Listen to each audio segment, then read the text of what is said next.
he's going to his bachelor party with some friends, and he sees these two white guys who are auto workers, and one of them says, "It's because of you MFers that we're out of work," alluding to him looking Japanese and mistaking Vincent for being Japanese.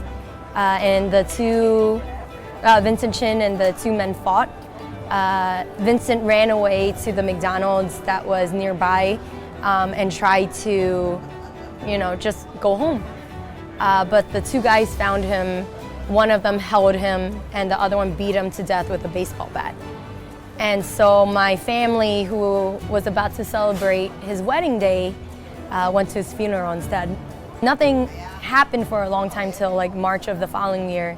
And then the two guys didn't spend a day in jail, paid $3,000 for Vincent Chin's life, and all of these groups of people who had previously identified by ethnicity, Chinese American, Japanese American, Korean American, Filipino American, they all came together because they were like, if this guy Vincent Chin could get killed, any one of us could be next. And my great auntie Lily Chin, who's my grandmother's sister, she fought all these cases and lost, so it's easy for my family and so many people to think there's no justice in America.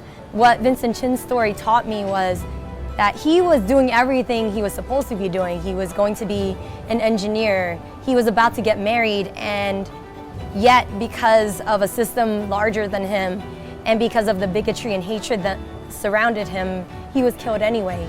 And so what I learned from that was, I have to fight. I'm not American, I'm Chinese American.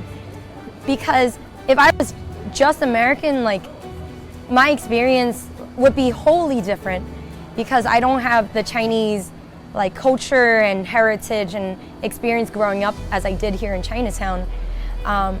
Nor could I just say I'm Chinese, because I didn't grow up in China, and I do have experiences that make me American as well. And Vincent was that person too, that he had a rich life, and he wanted to be an engineer, and he was happy. He was happy when, he was about to be married.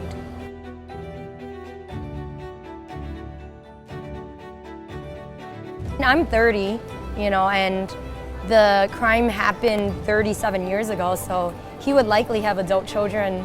So maybe he'd just be at that dim sum parlor, drinking some tea, having some dim sum with his family, laughing around with his buddies,